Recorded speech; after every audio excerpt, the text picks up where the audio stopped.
Welcome everyone. And I think most of you know by now that I'm sitting in a hotel room in Kissimmee, Florida at the Gaylord Hotel. So we're here and ready to go for the in-person program afterwards. I normally would be in Tuscaloosa, Alabama, which is where I live, or sometimes I'm in a home I still own in Michigan. That's where my company is based. And it's outside of the Ann Arbor area. And then I hang out in California with the University of Southern California people when I can. And it's been kind of not as much at the last couple of years, but I get to go out there next week. So we're still getting some people in. Looks like the chat's filling up. I am really excited to be here today to talk about something we've been working on, strategic ERGs. And I'm joined today with Sonny Dua. And I want to make a big deal out of the PhD at the end of his title, because Sonny just finished up a PhD program from the Institute Empresa in Madrid, Spain. And he was doing that while he was working full time and while he was leading an ERG. So, and also when he was changing jobs. He is now at Amtrak, which we were talking about them being in the news, but I've known Sonny for quite a while.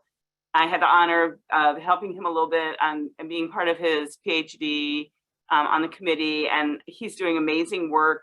And basically, Sonny, it's just great to have you here. And he's been part of our ERG program in prior years too. Thank you, Theresa. I appreciate the kind words. I'm looking forward to getting this. And you must feel really good being done with that dissertation.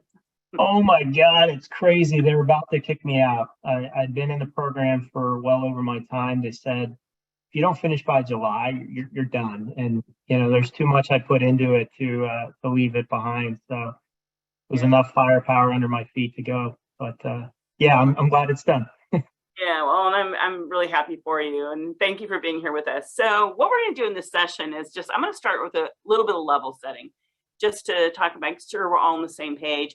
And then talk about some research we've been doing that really leads to this topic about how ERGs can be strategic. And what I would say is strategic in opportunities that you might not have thought about before. ERGs have such high impact. There are a lot of things we can do that go beyond diversity goals. And that's really what we want to get to by the end of the session. So I'm going to talk about the research. We're going to present this strategic ERG idea. And then I'm going to interview Sonny, and he's going to talk about a project he did where he was in a position of really driving sales with a large company that he worked for in the past. And then when we finish with that and giving you some of this information, we want to really talk about what's possible. So in terms of level setting, I know everybody on the call knows what an ERG is, but I find that a lot of people do not know the history. So ERGs really started in 1964 in Rochester, New York, which was the home of the first US, what they would call modern race riot. So the CEO of Xerox saw what was happening in the city and decided that they as a business had to do something about it. So he created something called the Black Caucus. And it was really the first way to unite people of a certain group. And the purpose was to help solve this problem. You know, why is the city blowing up? You know, how do we get jobs? How do we integrate people into companies? And so that was incredibly successful. And then when Title VII passed and we started having companies were interested in supporting other less represented groups, you know, as we all know, women, people with disabilities, veterans, you know, et cetera, then we moved to this concept of affinity groups. And so that a lot of companies still call, I'm going to use the term ERG generically, but a lot of companies still use the term affinity groups. And they're volunteer organizations, you know, part of the company. There's a lot of variance in kind of what they are and how they work. The name has certainly changed over the years. So we see a lot of companies doing business resource groups. We had a conversation in the last session about some ERGs don't really want to do that because they want to really focus on employees, not necessarily be seen as helping the business or part of the business. Some people are using the networks term. HP was on, they have what they call BINs, business networks. And then in terms of the types of ERGs, I have a paper that we published where we reviewed what was out there, and we basically came up with these different buckets. And you probably have seen some of these in your organizations. I'd say the ones that are really growing are the social cause, and ERGs. And then we're seeing, last year we saw our first white male ERG. This year I'm seeing more that are for senior employees. What I'm hearing is that we're all living longer. And so what are the needs of this group? This is a way to learn more about what that is.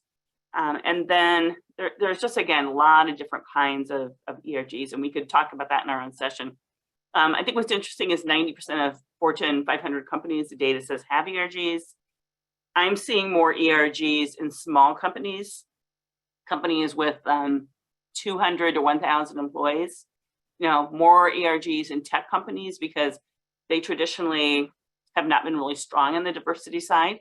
So they're trying to catch up, and ERGs are a great way to do that. ERGs really are leading to changes, behavioral changes, and that's what companies need.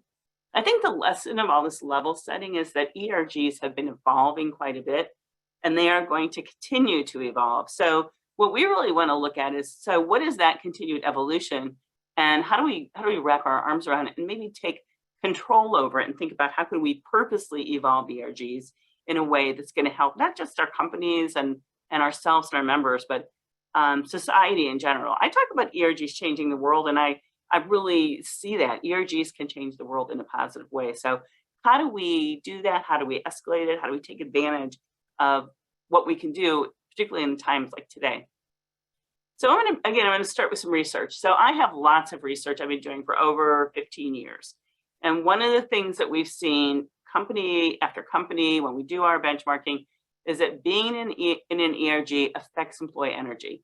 We see an impact on engagement also, but I think the impact on energy is more important because energy is defined as the ability to do work. So basically it's productivity. And because I have tons of work showing that energy equals productivity, showing that it leads to increases in sales, safety, productivity numbers, performance appraisal scores, and the list goes on. So you can make a case with ERGs affecting energy and know that there's a productivity outcome, even if you don't measure that. And I pulled out some of the comment data because I think that's really important. People are, when we ask them, okay, how is it affecting your energy? These are some of the kinds of things we see. I'm bringing my whole self to work. There's a lot of love words in there. I just have one, but we see much of that. And it's where people can be themselves. So keep that in mind. I joined my ERG. What we see also is it not only helps their productivity and their energy, but the confidence they get really does have positive impacts on the way they do work. And that confidence also leads to the ability to innovate. So ERGs will innovate within themselves, but what we're seeing is not only do they learn innovation and get confident and feel good about coming up with new ideas and speaking up, but those employees are going back to their day jobs and being more innovative. So that's a great value proposition for companies above and beyond just doing the diversity work. So early on, what I found when I was doing the work in diversity is that we really needed to make a case for ERG. So I was a faculty member at University of Michigan, Cornell University. I knew a lot of people in the HR field, and I did not learn about ERGs from any of those places. I didn't learn about it when I was getting my PhD. No one I knew in my network of HR faculty knew what an ERG was. So this was amazing to me. To see these ERGs that are doing such great work and nobody knows about them. So how do you make a case? Like a lot of questions came up today and yesterday. How do we make the case for getting investment in our ERGs if we can't say what the value is? So I started out doing this work about 10 years ago, trying to map what senior executives are looking for from their ERGs. So I did a lot of interviews with CEOs, vice presidents, chief diversity officers, and just asked that simple question: what do you want from your ERGs? Then I took all of that data and analyzed it and came up with this 9-box model. So the first thing I found was there were 3 impact targets that they wanted. I want the ERGs to impact the individuals in my company. And then I'd like the ERGs to impact the company overall, not just an individual person, but the company. And then in addition, external stakeholders. And then when we looked at what they wanted the ERGs to do in terms of content, that led to these 3 buckets. Now, they might be different titles in your company, but basically the first one's talent management. So it's managing people. And the second one was culture. And the last one I called company vitality. So it went beyond culture, and it was more about helping us keep the company moving forward and keeping people, kind of having a high sense of urgency in terms of wanting to help. So those were the 3 buckets, the nine box, and we started doing research on an annual basis and more assessing ERG members, ERG leaders, and employees to see how companies were impacting these different buckets. And just to give you a sense of some of the data, in 2021, this is what we found. The scores are on a 1 to 5 scale. So 5 is very high impact, 1 is very low impact. What you see here is that red box, 2.95 is the lowest score. The impact ERG has on their ability to network outside the company. Now you might say, sure, it's COVID and we're not going anywhere. We've all been online. The highest one is the green box, the impact the ERG has on being inclusive. So that's very consistent with diversity goals. I circled the one about recruitment and selection because pre-COVID, for 7 years or so, that was always the lowest scoring item.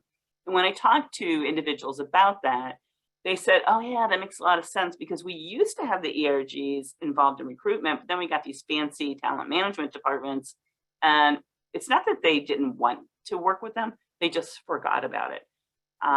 So that's been kind of an interesting learning. And I want to make a point of this because you might be increasing certain things and decreasing others, but if you don't assess a broader set of topics, you might not know where you're having a less negative effect.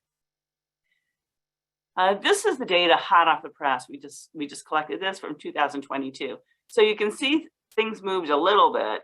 The lowest is still that ability to network. The highest is the impact of my ERG on making this a great place to work for me. So I think that's really interesting. And then the one that went down the most is the inclusive, creating an inclusive environment. So it's still not the lowest one, but it went down by 0.11 points.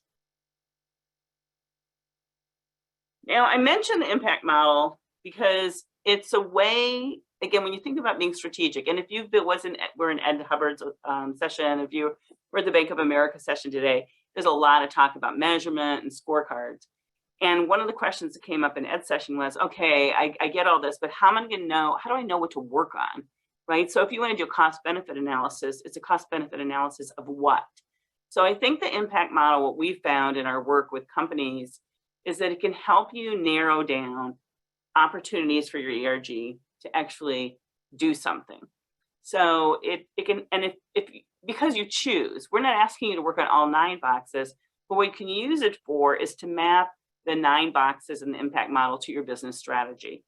So if you can, and Ed also talked about this, get the business strategy, understand what the business is trying to do, and then look at those 9 areas and choose 1 or more, not all 9, and then try to come up with some specific actions in that bucket so that you can work on them for a year and then see how your ERG impacts whatever the box you chose. And then that, because you chose that based on strategy, that should have an effect on the business and the strategy pieces that you want to work on. You can also measure before and after. And we have a really easy way for you to do that. We do a benchmarking survey through CEO that is no cost at all. You could choose, let's say you choose recruitment and selection as your impact area for next year. You can run the survey with your members, get your data from this year, and then do it again next year, again for no cost. And you would have a pre-post.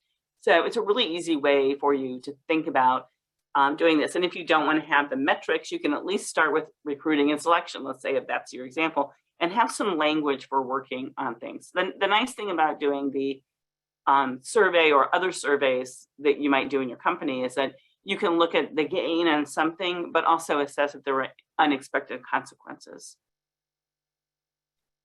All right, so so that was a 9-box study. Oops, I think we need Tamara to mute. Thanks. So the second study I want to look at to just kind of add to this background with data is a research project we did on growth. So we went out to our large sample of companies, got data from ERG leaders and members who were non-leaders, and we asked them to assess the degree to which their ERG is affecting personal growth, so you as an individual, their ERG's growth, and then company growth. And I'm not going to go through this in a lot of detail, but I want you to get an overall sense. So personal growth, these numbers look pretty good. This is all the % degree, and the leaders have a more positive impact on things than the members. I hope that's because they know more and they can assess it more accurately.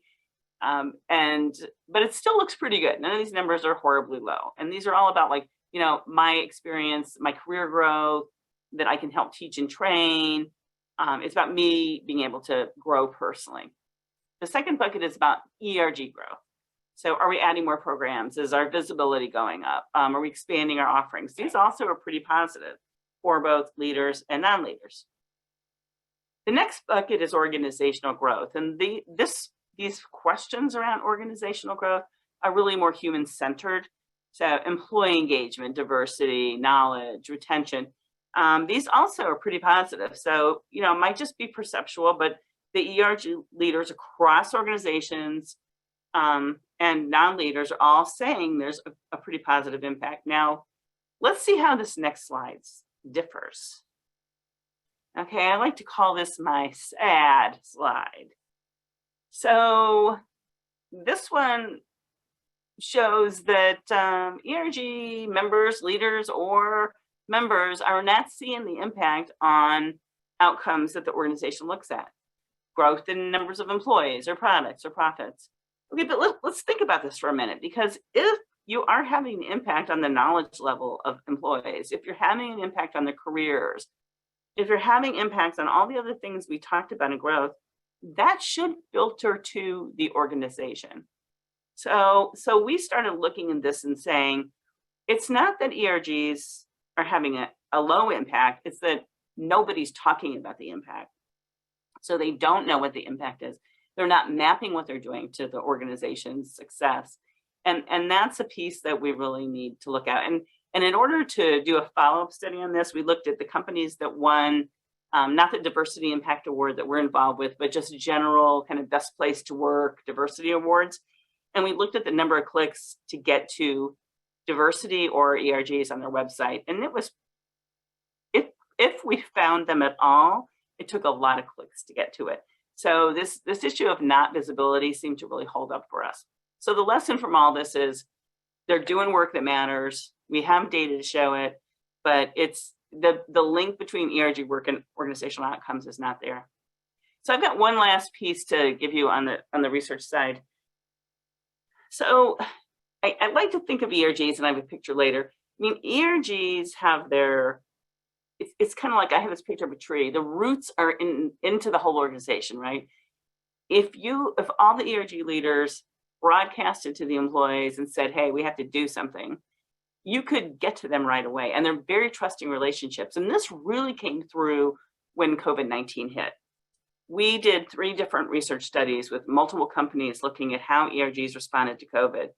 And the results were overwhelming. They were able to mobilize the ERG members, and the work they did. I have another paper on this if anybody's interested, but it wasn't just with employees, it was with employees, it was community. It was making masks, it was helping people who had children. It was helping people who were having a lot of isolation problems, but they built tools, they helped, and it was pretty amazing. So if you think about that, if ERGs could pull into action and mobilize and do that much work, what else could they do? So how else could ERGs be helping your organizations or society?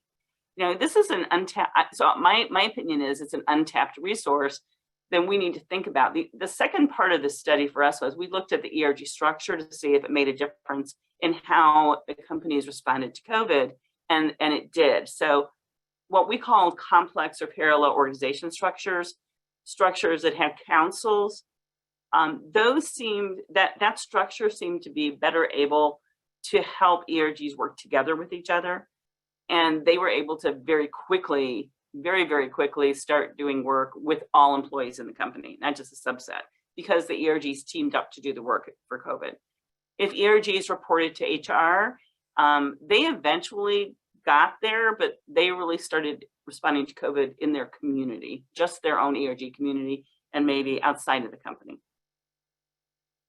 All right, I gave you a lot of different research just to give you a sense of what we know. So I'm going to summarize it here. ERGs have a positive influence on employee energy, which is productivity and innovation. And any company that wants to grow and stay in business needs to innovate. So that alone is just a huge value proposition for ERGs. And then ERGs are having a lot of positive impacts on the business in different ways. And Sonny is going to talk about an example. But they do this work, but nobody's talking about it. So, we talked about ROI, that's great, but you can just do storytelling. People, your members, your executives need to understand what's happening and how it impacts an outcome. The other thing is that we really need to really be open in the way we think about it and study, because we need to understand the unexpected outcomes. So during COVID, one of the things that also seemed to go down in a lot of companies in that 9 box was innovation. And that's because people weren't connecting with each other. So that lack of connection and lack of support started having a negative impact on innovation. And that was not something anybody wanted to have happen. And maybe it just had to happen. But then the question is, okay, this now was an unexpected outcome. How do we bring it back up again? And ERGs certainly are having a positive impact beyond just diversity. And I'm not saying that the goals for diversity alone are not worthy, but there's so much more they could do. So let's go back to that evolving. ERGs are evolving. So how do we evolve them in a strategic way where they can just do more? And I'm not sure what the more is. And I really want to open that up to conversation later. All right. Are there any questions on the research before we move to the interview with Sonny? And let's see, you can put them in. There's a question. I'll help you right here. Okay. There's a couple. There's questions, and then just some observations from different ERGs about succession planning. But I'll start with the easier one for you on the research. Who are the respondents of those questions? Were they senior leaders, ERG leaders, and/or regular employees? It was a combination. So they were all people affiliated with ERGs. Across multiple companies. So we had about 40 different companies in the study, and they were ERG leaders, and we called them just ERG members. So those were the 2 lines you saw. In the COVID studies, it was the same thing. So we were really focused in on ERGs. I have some studies where we look at ERG members and leaders versus non-members, but that's another session. Yeah. Well, there's another question to follow up about getting access to this research. Melvin had asked, where can we get the links? Some of it is up in the library. So when you're on the Forge site, there's it's like a resource library, and that you can get some of them there. And if I'll check and make sure they're up there, but they should be accessible to you. Yeah. And then there's just some commentary where I think the folks are responding to each other about the fact that there's a burnout factor. It's real, and if companies don't recognize leaders of ERGs for the work they do, how you sustain this, having people want to actually provide their effort, right, is a big deal. And I we could talk about that as we go into ours, and then circle back through some of these great comments that are coming back, and how some of these team members are doing it. So. Yeah, it is a big deal. We just finished another round of studies, and we have some data looking at the number of hours people spend on their ERG and their energy and some of these other outcomes. And there's definitely an optimization. I don't remember the number of hours, but you see like a inverted U, where they working in the ERG for some amount of hours as a complement to your day job is very fulfilling, makes people feel good. They say they're energized. But if they start doing too much, then it starts to go down. And that's where burnout sets in. So that's why that is an important thing to study. The other thing is, really making the case that ERGs are adding value so that you can secure more resources and you can do something. It might not be, I don't really personally agree paying ERG leaders, but certainly their careers should, you should know about doing this. It should count for their careers, and maybe the ERG gets funding to help people. So there's lots of ways to build it in, and particularly if you're doing work, and Sonny, you're going to talk about this, where you're really contributing to the company's bottom line. So that might be different from what you signed up for. So how do you get some fairness and equity for that? But again, that's another really big question for all of us. But that gets to the evolution.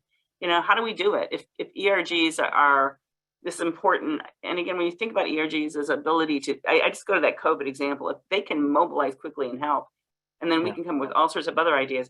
How do you got to change the attitude about how people see ERGs? Oops, sorry. Sorry, I went the wrong way. So, Sonny, can we, I don't know, are you spotlit? We need you on. Do I need it? You don't need to spotlight me. I'm good. Just so everybody can see him. I'm going to actually, yeah. So I've got some questions for Sonny. But first, I was wondering if you could just talk a little bit about. I alluded to your history with a couple of different companies, and I was wondering if you could tell us a little bit more about you and like your history with ERGs, and just kind of start there. Yeah, I'd be happy to. And again, it's a pleasure to be here today. I really enjoy the time that I've spent with Theresa. And there's different, as Theresa mentioned, she's been part of my dissertation committee, but we partnered before in a lot of different presentations. So I've always enjoyed it. And this particular topic is very near and dear to my heart. And just career-wise, I started out in learning and development as an instructional designer. Later on, kind of graduated in organizational change with a focus on Lean and Six Sigma. And when I started with the Coca-Cola company, ironically, I worked in HR. And this is where the case study really resides. So I'm just share that with you. I worked in HR as a Six Sigma black belt, right? Solving different cradle to grave issues that our employees were experiencing, when they onboard and then, as they leave the company. And so one of my clients internally was diversity and inclusion, and they needed me to kind of construct a process because Coca-Cola company at the time, I was part of a group called Coke Refreshments, and it was a sales and distribution arm. So all the trucks that you see and people in the different grocery stores, that's actually, it was a different company, but under one umbrella of Coke. And so we had a lot of union employees, 70,000 employees in total, but a significant amount of unions.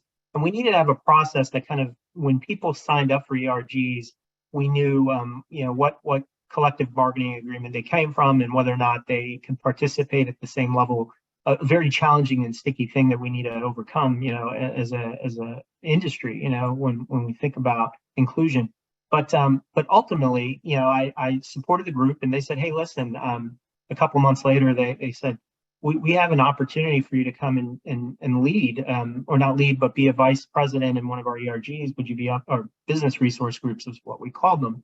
Would you mind coming in and doing that? And I said, well, what is it going to take? it was kind of like some of the comments we see here. How much time? What does this mean? I mean, I liked it, and I just didn't know if I could dedicate.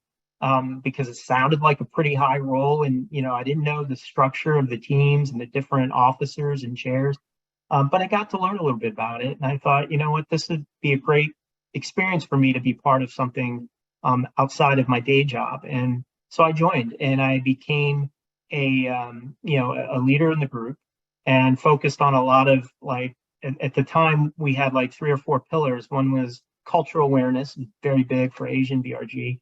And then some things in the community in terms of community outreach.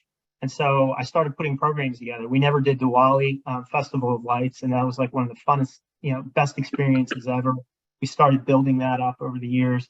But for me, as I began to take over as the leader, as the president of the group, I always looked at business resource group, and I questioned it. I said, why do we call ourselves a business resource? What are we really doing to leverage who we are and our collective backgrounds to add value beyond what we're doing in terms of all the showcasing and engagement that we're doing, what can we do to maybe translate that to a business result? And so that's when the segue came in. And I was a PhD student at the time. I had no clue that I wanted to focus in this area until I researched a little bit, and there was a big gap, as Theresa was mentioning, in HR, until I found her research and the journals that she was publishing in. I was like, wow, this is a pretty big phenomenon, and let me actually explore a little bit more. So that's just a little bit of background, a long-winded way of kind of getting to the point of how I got into this position. Yeah, so I think you kind of alluded to the business resource group, and could you talk about I read his dissertation. Obviously, it's really detailed, and they have some great impacts. But could you talk about how your team got interested in this? Well, first of all, I'll probably describe what the project was, what you're trying to do from a business point of view, and how did you convince everybody to do it? Because it is above and beyond, and helping the business, but not really getting paid for it.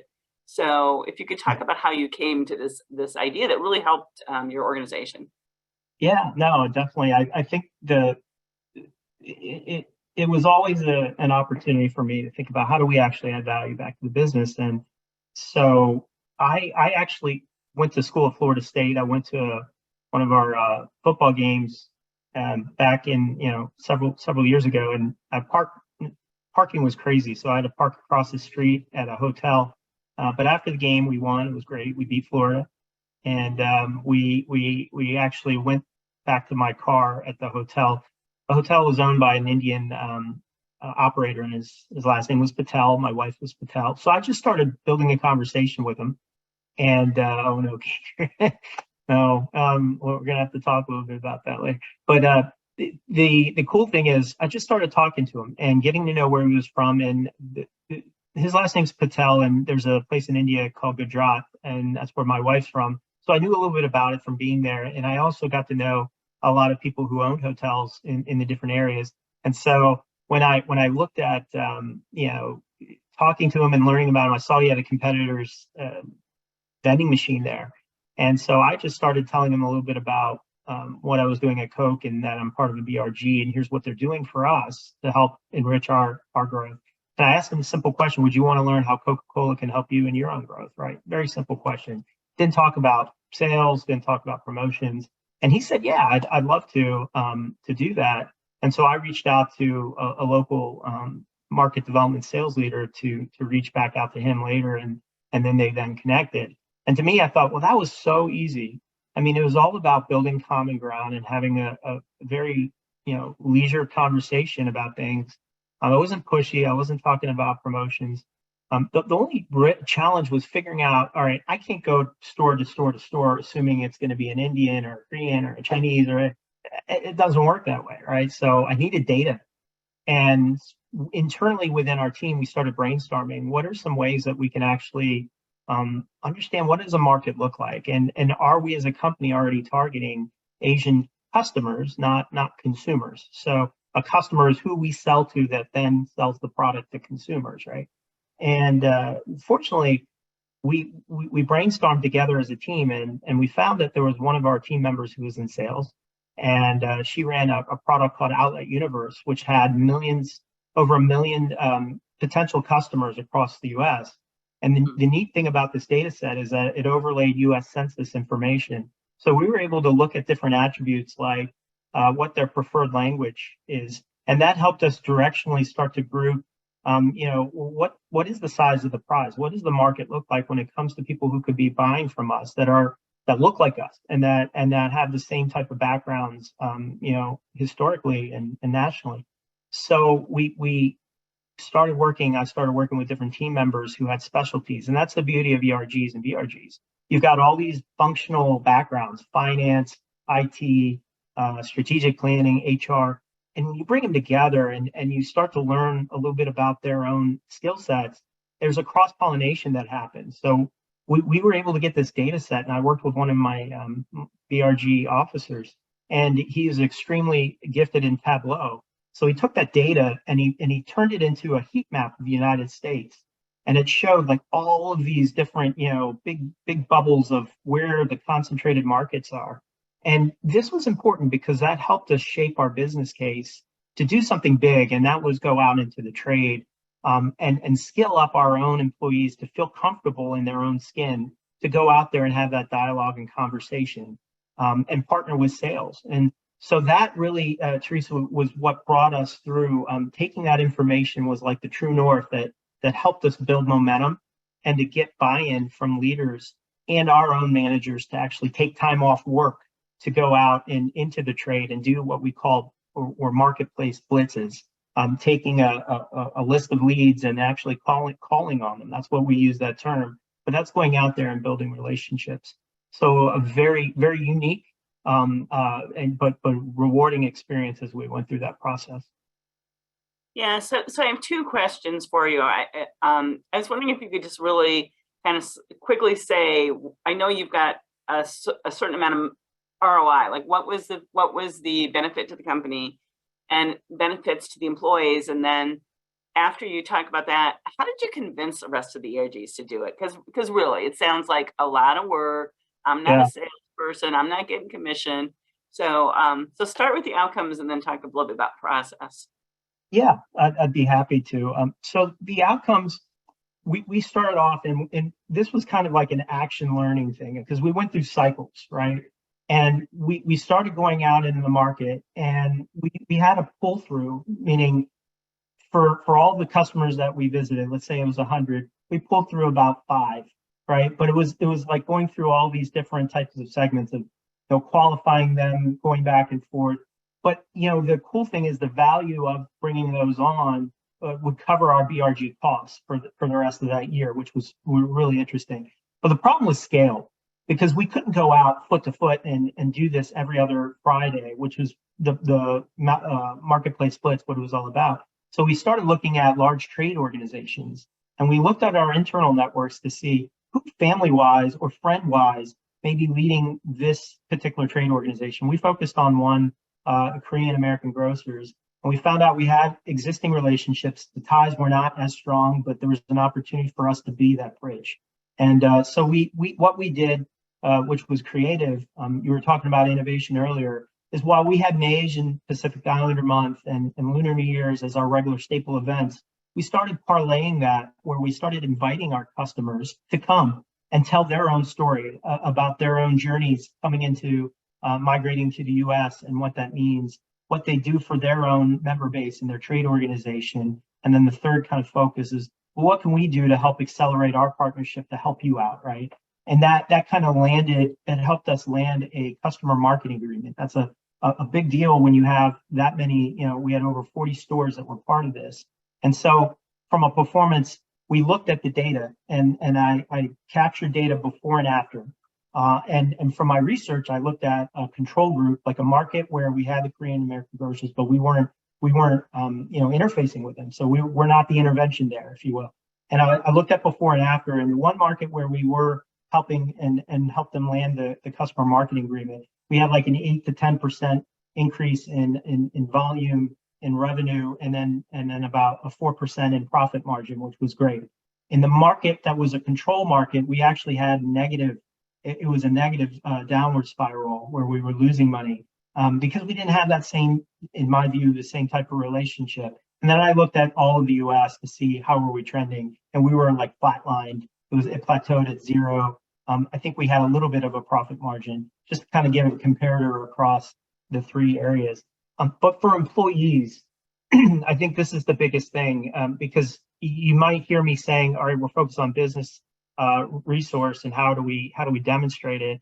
The byproduct and the beauty is that a lot of our employees that normally don't get this experience, they really built their confidence. And that was part of my research because I did a longitudinal study over time at different segments during and then after we did this marketplace initiative, how they felt in terms of their performance, how this experience helped expand their own promotional rates. We had about 80% of the members get promoted.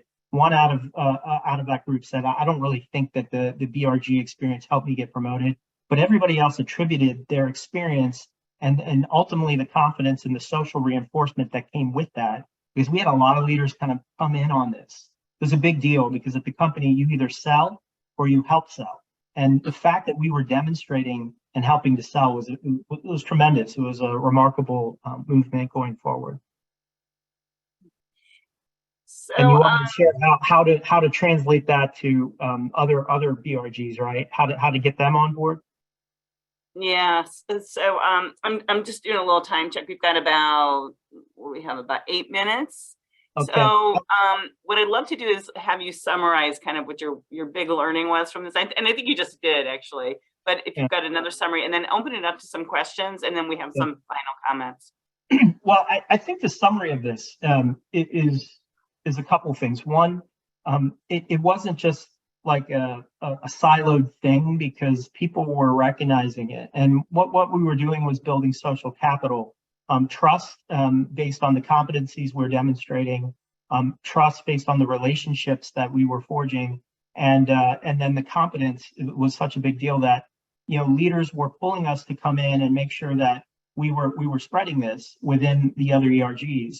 So like we have our African-American BRG at the time. They started looking at our model and what we were doing, and they're looking at their own member base and saying, okay, how many alumni do we have from HBCUs, and what can we do to go back in there and start to build that relationship back with, you know, where our competitive product may be, to see if we can actually convert them into being exclusive with our company. The other was on the opposite end. There's some things where we learned about translating marketing material, which was a very big deal. Well, our Latino BRG, they did a crowdsourcing exercise to say, you know what, we pay a lot of money and we get this one type of Spanish and Hispanic translation, but we have different markets that have different needs, and the dialect and the translation doesn't always come, you know, one-to-one.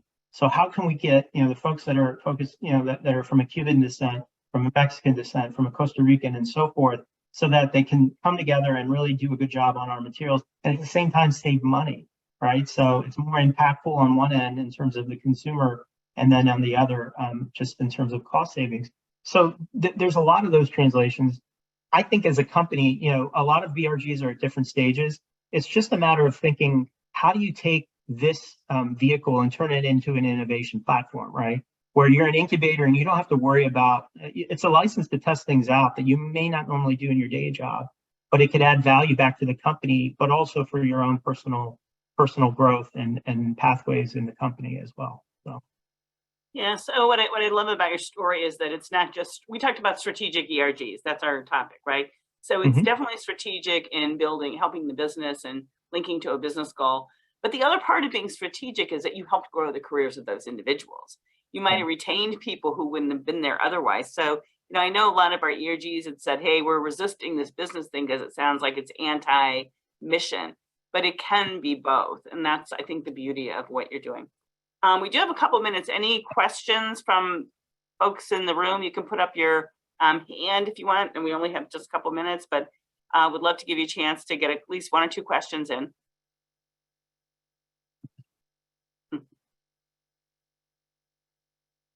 All right, so I don't see any. I'm going to hop back to my slide deck and give you do a quick summary. Let me do my share screen.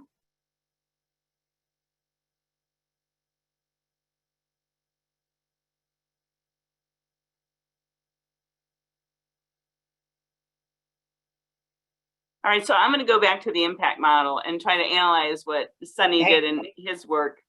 Well, let me just read a couple. I think I see something from earlier when I started. Okay. Marianto, do you have any tips with how to best engage with frontline employees? Sometimes they don't have the same access to technology, so difficult for us to reach out. I think this is a challenging question, because we had that similar thing at Coca-Cola and even at Amtrak now, and we're learning through it. But I think with technologies that are available, it's great. It's just a matter of getting that ground source of in the work and where we're at. We have different locations. Let's say DC, Chicago, Philadelphia. It's a matter of actually getting feet on the street and probably a little bit of marketing where you can. But I think for the most part, we do have some technology availability. it's something that is it's something you had to brainstorm too within your own internal communications to kind of come up with ideas to best reach the mass. So yeah, and probably a little of what's in it for them too. Really thinking through that because it might be different. yeah. So on this, what you're seeing on the screen, basically we're mapping Sonny's research onto the impact map. So the ability to do something for all these different areas, his project definitely had an impact on creating a higher performing business because they impacted sales, professional development, networking, and improving customer relations. So one intervention that had an impact across all three of the areas that the CEOs told us were important to them. So what I want to leave you with is just thinking about your ERGs and all the people you have access to. How can we utilize them to do other things? I mean, like what's the strategic impact? How should we be evolving ERGs? And, you know, again, I think innovation, we know, business results, we know, but are there other things where they should be involved? So just let's creatively think about that and maybe talk about it when you're in some of the, you know, the lobby or just networking with each other, or maybe Sonny, we set up one of the Connect and Learns on that topic. And then lastly, we would love to stay connected. So we've got our LinkedIn QR codes up there. If anybody wants to take your camera and connect with me or Sonny, feel free to do so. And then let me clue you into what's next. So it looks like we have a 10-minute break. And then at 2 o'clock Pacific time, there are 3 concurrent sessions. So one of them is the second part of the peer coaching. So you go into your ERG similar types. And this time what you're going to be talking about is current problems or challenges you're facing, and then ask your peers for some answers. There's also a part 2 of the agencies. We had part 1 yesterday for people who are with ERGs and agencies. And then we have another session for the individuals who run the ERGs overall. So and then executive sponsors.